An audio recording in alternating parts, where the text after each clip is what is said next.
નમસ્કાર મિત્રો, હું doctor Rozil Gandhi, interventional radiologist BNG vascular ટીમમાંથી અમદાવાદ. આપણે જાણીએ છીએ અમે હવે 200-250 ઉપર વધારે જેનિક્યુલર આર્ટરી એમ્બોલાઇઝેશન કરી ચૂક્યા છીએ. જેનિક્યુલર આર્ટરી એમ્બોલાઇઝેશન ની પેઇન માટે કરીએ છીએ, એટલે કે ઘૂંટણના દુખાવા માટે, જે એજ રિલેટેડ ઉંમરના લીધે ઘસારાના લીધે થતો હોય એના માટે. જેનિક્યુલર આર્ટરી એમ્બોલાઇઝેશન અમે એવા દર્દીઓને કરીએ છીએ જેને ગ્રેડ 2 અને ગ્રેડ 3 એક્સ-રે પર ઓસ્ટિયોઆર્થરાઇટિસના ચેન્જીસ હોય. હવે એડવાન્સ્ડ જે ગ્રેડ 4 ઓસ્ટિયોઆર્થરાઇટિસ હોય એના માટે અમે નથી કરતા, કારણ કે એના માટે ની રિપ્લેસમેન્ટ આઈડિયલ ટ્રીટમેન્ટ છે.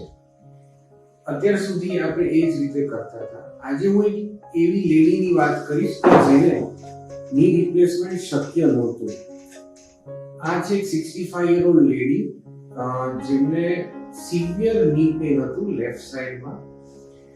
એક્સ-રે પર એમને ગ્રેડ 4 ઓસ્ટિયોઆર્થરાઇટિસ હતું, એટલે કે જે ઘૂંટણના હાડકા હોય એ એકબીજાને અડી ચૂક્યા હતા, વચ્ચે ગાદી હતી નહીં, ઘસાઈ ગઈ હતી પૂરેપૂરી. પણ સાથે સાથે એમને કિડનીની તકલીફના લીધે અઠવાડિયામાં 3 વાર ડાયાલિસિસ ચાલતું હતું.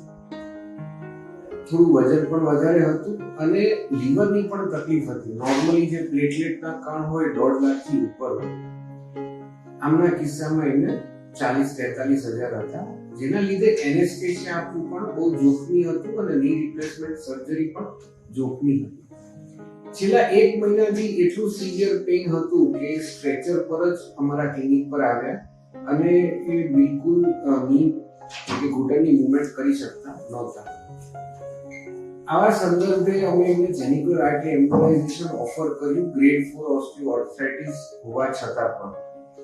તો ચલો હું તમને દેખાડીશ કે જેનિક્યુલર આર્ટરી એમ્બોલાઇઝેશન અમે કેવી રીતે કર્યું. આ છે ફીમોરલ આર્ટરીની એન્જિયોગ્રાફી, એટલે કે ફીમોરલ આર્ટરી જે થાઈની આર્ટરી છે, જેમાંથી ઘૂંટણની બધી જ નસો નીકળે છે. ઘૂંટણની લગભગ 6 નસ હોય છે અને દરેક નસ આ આર્ટરીમાંથી અરાઇઝ થાય છે. આમાં જે કાળી વસ્તુ દેખાય એ છે સાંધાનો ઘસારાના લીધે થયેલો સોજો. અહીંયા બ્લડનો પ્રવાહ વધારે છે, જેના લીધે સાઇનોવાઇટિસ થયેલ છે. આ વસ્તુને આપણે ટ્રીટમેન્ટ આપી, જે નસ ખાલી સોજાને સપ્લાય કરે છે બ્લડ, એવા નસની અંદર સુપર સિલેક્ટિવલી એન્જિયોગ્રાફી કરી. આ જે કાળો ભાગ દેખાય છે એને મોયા બ્લડ વેસલ કહેવાય છે.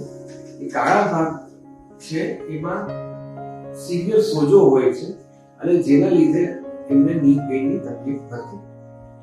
આ આર્ટરીની અંદર સુપર સિલેક્ટિવલી જઈને અમે પાર્ટિકલ્સ નાખીને એ સોજાને બંધ કરી દીધો અને જેથી કરીને એમને પેઇન રિલીફ થઈ જાય.